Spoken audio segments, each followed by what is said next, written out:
Fala galera dos fanáticos, estamos aqui na Tim Nogueira para fazer uma entrevista muito especial com essa família, família Miranda, né? Vitor Miranda, qual o nome? Família Adams. Família Adams. Vitor Miranda e Paula Miranda, diretamente aqui do CT dos Irmãos Nogueira, da Tim Nogueira.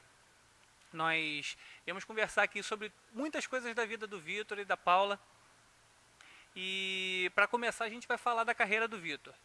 Eu queria saber que você fale assim, dê um apanhado dos teus principais títulos na luta em pé. Os principais só, porque eu sei que tem muitos, senão a gente vai ficar aqui uns 30 minutos só falando de título. Eu tenho... Bem, começando com as minhas lutas em pé, eu tenho 27 lutas de Muay Thai e com 21 vitórias, 14 de nocaute. E aí, eu não lembro exatamente os títulos, mas os mais importantes para mim, os que ficaram marcados, foram as lutas de K1, os eventos de K1. O primeiro japonês, K1 japonês mesmo, lá na fonte, que eu venci de um japonês, venci um japonês lá. Aí depois K1 Turquia, que eu fiz um GP, 3 lutas na mesma noite, venci os 3 europeus e aí passei a ser considerado um dos 16 melhores da Europa. E aí depois eu fiz outras lutas na Europa também, venci. K1, o Heavyweight Factory aqui no Brasil também, foi um GP de 3 lutas, venci as 3 lutas na noite. Então teve bastante títulos, assim, principalmente mais, os que mais marcaram foram as lutas do K1 mesmo. Agora passando para Paula.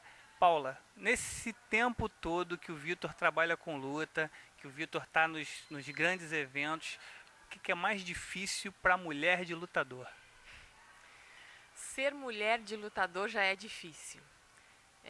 Mas eu acho que o mais difícil é você aguentar aquele período pré-luta, que é um período que eles já estão em dieta, que eles já estão concentrados para a luta, então eles acabam ficando um pouquinho mais introspectivos. Acho que essa é a parte um pouquinho mais complicada. No mais, eu não tenho o que falar do Vitor, porque além de um atleta exemplar, ele é um marido exemplar, uma pessoa exemplar, um meu amigo, meu companheiro. Então eu tô na luta junto com ele. É muito amor. Agora o Vitor, ele se destacou no mundo do MMA numa luta alucinante no Bitet Combat contra o Fábio Maldonado. Foi a luta, eu acho que trouxe o destaque assim, para a carreira do Vitor no MMA. E no ano passado, o Vitor teve a oportunidade de trabalhar numa equipe grande nos Estados Unidos, entre aspas, né? Uma equipe Imperial Athletics, isso. Não é isso? Na verdade, o Imperial Athletics, o nome é academia. A equipe mesmo não tinha nome quando eu estava lá, porque veio o que mandava lá, o que uniu todos esses atletas bons era um empresário, o Glenn Robinson. Ele começou a trabalhar nesse ramo, veio para aquela academia com Rashad Evans, Anthony Johnson, Michael Johnson. E aí ele foi montando a estrutura lá naquela academia que se chamava Imperial, mas o nome da equipe não é esse, na verdade. Agora até que eles botaram Black Zillion, eles começaram com uma piada e acabou que ficou Black Zillions. Então eu tive a oportunidade de treinar com eles lá, com o Rashad, com a galera toda, foi bem produtivo, bem legal. Esse período que você passou lá, nos Estados Unidos, você teve a oportunidade de treinar com grandes nomes do MMA. Você cita alguns deles. Olha, lá passou o que estão lá ainda. É o próprio Rashad Evans, que eu achei um cara bem gente boa e um treinão. Treinei com o Pezão, Bigfoot lá. Marco Aurélio do Jiu-Jitsu também, show de bola. Anthony Johnson, Michael Johnson. Tem vários outros atletas que até não lembro o nome agora, só que eles são de outros eventos menores, Strike Force, Bellator, muito cara bom. E esse empresário, ele chama atletas para fazer um camping, pegar outros atletas de outros estados para fazer uma temporada lá, então treinei com bastante gente boa. Mas nesse período que você teve lá, eu sei que você teve problemas com relação à equipe também. Eu não sei se o time foi desfeito. Conta pra gente o que aconteceu. Na verdade, a primeira pessoa que eu fiz contato lá foi o André Benkei, preparador físico ele é ex-preparador físico da ATT. Eu conheci o trabalho dele pelos atletas que ele preparou lá, os caras estavam detonando todo mundo. E aí fiz uma negociação com ele 3 meses, enquanto estava no Rio. E aí ele falou, estamos montando um time, eu quero que você seja o cara de 8-4 para já trabalhar para o UFC rápido, começar a lutar o mais rápido possível e tal. Aí eu cheguei lá em janeiro de 2011, comecei a lutar, tudo certo. E aí a gente já fez o camping do Bigfoot, do Pezão, que ele aproveitou que tava a galera lá e já se preparou para a luta do Fedor. Aí ele lutou, ganhou do Fedor e ali a equipe se separou. O Bigfoot não fazia parte da equipe que o Benkei estava montando, mas ele estava com a galera lá. Mas aí o Benkei e os empresários da academia se desentenderam e aí quebrou. Aí se separaram. O Benkei foi para uma outra equipe e eu fiquei sozinho lá na Império, porque aí, eu vou voltar pro Brasil assim. Cheguei, eles brigaram, mas eu nem tentei, não conquistei nada ainda, vou ficar. Aí o dono da academia me deu todo o suporte para eu ficar lá. Continuei treinando com Marco Aurélio, com a galera que ainda estava lá. E aí depois de uns 2 meses que chegou o pessoal do Glenn. Aí chegou o Rashad, chegou a galera toda. E aí eu me entrosei com eles, assinei contrato com o Glenn e comecei a fazer parte desse time. E, infelizmente, depois desse período de reestruturação que você passou, aconteceu eu acho que o pior momento da sua vida e da vida da Paula, que foi a perda do Igor, né? E a gente queria que vocês contassem como é que foi o período, o que aconteceu, como é que foi eu queria até passar a oportunidade para Paula falar a respeito, porque ela estava com o Igor quando aconteceu o problema. Sim. Vou me emocionar, é claro, mas vou tentar mostrar o mais real do que aconteceu naquele momento. Eu cheguei com o Igor nos Estados Unidos no dia 9 de abril, porque o Vitor tinha ido para lá em janeiro e ele esperou esse tempo para se estruturar e poder levar a família dele, que éramos eu e o Igor. E assim que a gente chegou lá, a gente ficou hospedados na casa do dono da academia onde o Vitor treinava, esperando o local que a gente ia provavelmente morar. Isso aconteceu em abril, foi quando a gente chegou. No dia 20 de junho, eu estava sozinha na casa com o Igor. Eram perto das 3h15 da tarde. Fazia muito calor naquele dia. Na Flórida é quente, assim como aqui no Rio. E na casa tinha uma piscina, onde o Igor brincava muito, todos os dias, sempre supervisionado por mim e por algum adulto que estivesse na casa. E o Igor passava pela piscina, em volta da piscina, várias vezes. Ele era um garoto muito esperto, tinha muita segurança, era muito inteligente, então a gente não tinha medo de deixar ele livre na área perto da piscina. E o Igor nunca entrou na piscina sem pedir, sem dizer, mãe, eu quero entrar na piscina, me coloca a sunga, ou me coloca o filtro solar. Ele era uma criança bem metódica em relação a isso. Naquele dia, o Vitor foi treinar e trouxe pra gente comer um biscoito. E saiu, foi pro treino, eram 3h30 da tarde.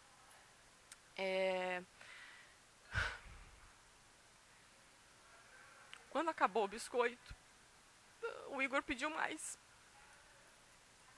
Desculpa. E eu disse pra ele, filho, vai até o quarto, que é onde a gente dormia, que ficava fora da casa, que tinha que passar pela piscina. Vai até lá, pega o pacote e traz pra mamãe, que a mamãe vai abrir pra você. E eu estava envolvida com o blog. Como vocês sabem, eu tenho um blog que fala sobre beleza e maquiagem. Na época eu vendia os produtos dos Estados Unidos para o Brasil. E a gente estava passando por uma fase difícil financeira lá. Então eu estava tentando fazer o máximo para o blog dar certo. Então quando o acidente aconteceu, eu estava com o computador na mão, fazendo um orçamento para uma cliente. E ele saiu, foi pegar o biscoito. E eu não sei ao certo quanto tempo isso durou, até eu dar falta dele, porque pode ter sido 8, 10, 15 minutos. Eu, na verdade, não consigo lembrar até pelo trauma. Mas assim que eu dei falta dele, eu abri a porta da casa e imediatamente eu vi as sandálias dele boiando na piscina. E eu tive certeza que ele estava lá dentro, porque o Igor nunca entraria na piscina com sandália. E eu não cheguei a visualizar ele dentro da água. Eu só pulei. Instinto materno. E ele estava no fundo. Eu enxerguei ele já bem no fundo mesmo. E eu não sabia que quando a criança ou um afogado ele está no fundo, é porque ele já está num processo de afogamento avançado. Na minha cabeça, ele tinha chance de vida justamente por estar no fundo, tinha acabado de cair, mas era o contrário. Então eu pulei, tirei o Igor de lá, foi um pouco difícil porque eu também não sei nadar. Consegui tirar ele e comecei a fazer todos os procedimentos de primeiros socorros. Eu fiz a massagem cardíaca, a respiração boca a boca. Enquanto eu fazia isso, eu liguei para o Vitor. Primeiro eu liguei para uma amiga minha, que é a esposa do Pezão, a Rosário, porque eu tinha falado com ela pelo telefone uns 20 minutos antes, e eu não sei porquê, eu liguei para ela primeiro. Em seguida eu liguei para o Vitor, e ele já ligou para o 911, e eles já vieram. O atendimento foi muito rápido, mas eu não consegui fazer o Igor ter nenhuma reação. Quando eu olhei para o rosto dele, ele estava azul, com as pupilas dilatadas, espumando. Ele estava em grau bem avançado de afogamento. Então eu peguei ele nos braços e saí correndo pelo condomínio, gritando socorro. Mas o socorro já estava chegando. Eles usaram o desfibrilador nele umas 3 ou 4 vezes, que eu lembre. E ele não teve nenhuma reação. Então eles deram uma injeção de adrenalina no coração dele. Mas ele continuou sem reação. Mas ele voltou com os batimentos cardíacos fracos e foi levado para o hospital já em coma natural e profundo. Dali para frente, vocês podem imaginar o que nós passamos num país estranho, sem falar a língua, sem a família por perto, que acho que nessa hora é super importante.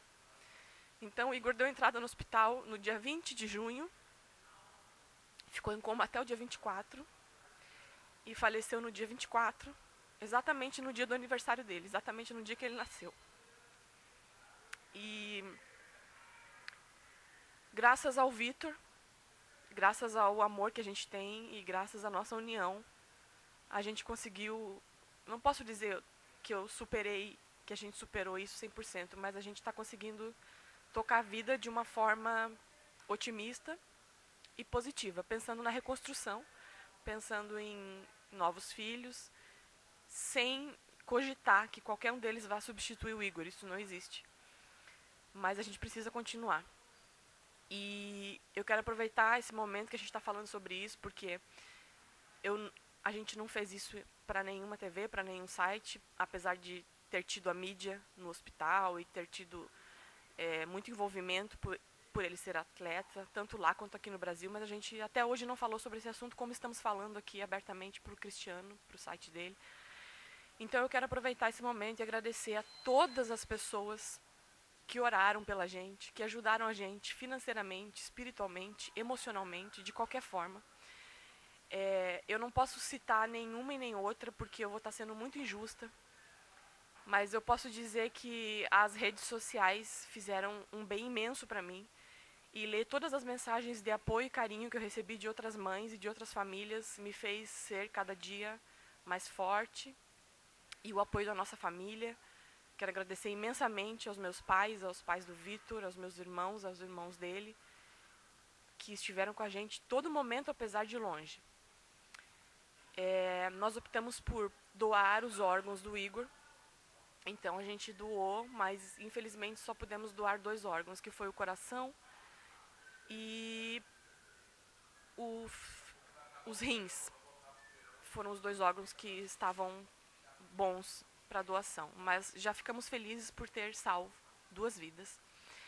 E na época o Igor foi enterrado lá, porque envolvia o contrato do Vitor com a equipe, envolvia o visto, nós optamos por enterrar ele lá. E hoje a gente está aqui de volta no Brasil, tentando reconstruir a vida, e unidos, firmes e fortes. Isso é um golpe duro na vida de qualquer família. Você como pai, eu tenho certeza que como eu, não gosta nem de imaginar a situação, mas de uma certa forma pode se tornar um fator motivador para que você tenha a sua carreira internacional o mais rápido, o mais breve possível, né? Porque você tem vínculos agora na América, né? Teu filho está por lá, né?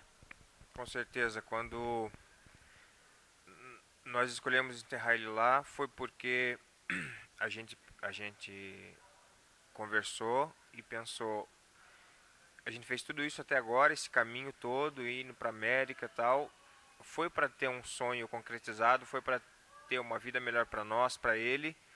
E se eu largar tudo e abandonar e desistir, vai ser tudo em vão, a vida dele vai ser em vão. E isso jamais eu ia querer. Ele tá lá, mas em espírito ele tá com a gente em qualquer lugar, lá é só o corpinho dele. E a gente voltou pro Brasil porque meu visto estava vencendo, eu tinha que renovar o visto de atleta. E nós iríamos voltar, já éramos para estar lá, só que a gente recebeu uma proposta da Nogueira Team, dos irmãos Nogueira, para ficar.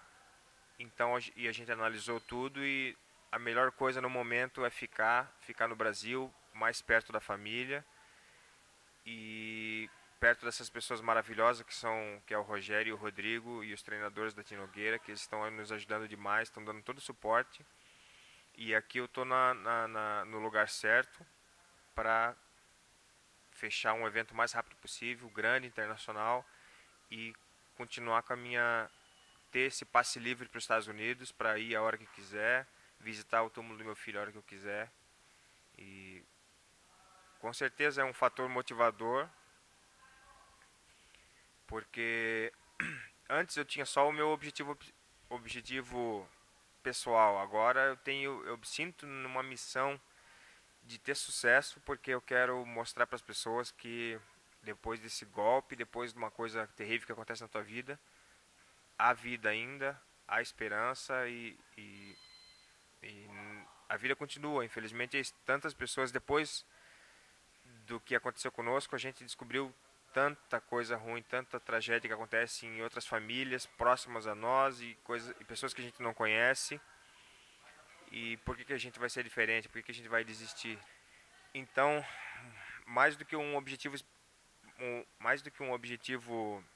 pessoal, agora é uma missão de provar para as pessoas que depois de que muitas coisas terríveis podem te acontecer, mas ainda você consegue a força, Deus te dá força, os amigos te dão a força, te levantam e você pode ter sucesso mesmo depois de grandes tropeços. Então, agora vai ser meu sonho realizado e eu vou ser exemplo, eu e a Paula vamos ser exemplo para muita gente ser ajudada.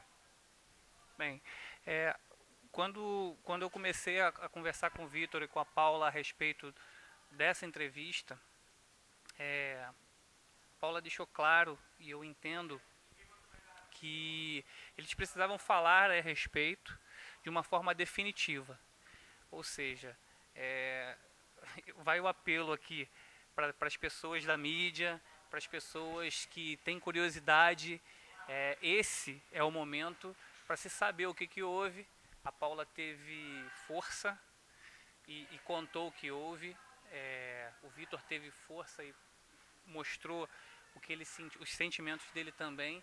E o apelo da família, da Paula e do Vitor, é que isso seja definitivo, que não haja mais perguntas a respeito disso, porque isso é um fato que machuca vocês, né? É que é um fato pessoal e que nós dois, mais eu do que ele, a gente está em fase de recuperação, digamos assim.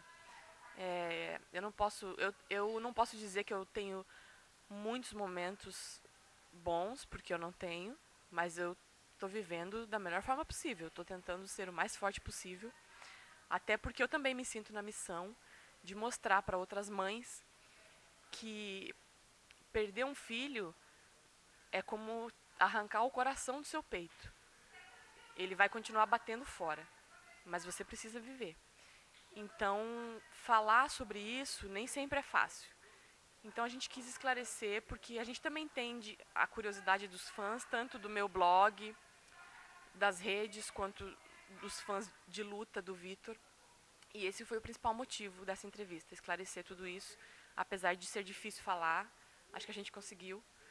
E daqui pra frente, a gente vai continuar tentando fazer o melhor possível. E eu vou continuar contando com a ajuda de todos, as orações, as preces, porque é isso que nos fortalece. Então eu tenho algo a dizer para os dois. Eu agradeço a oportunidade que vocês deram para a gente.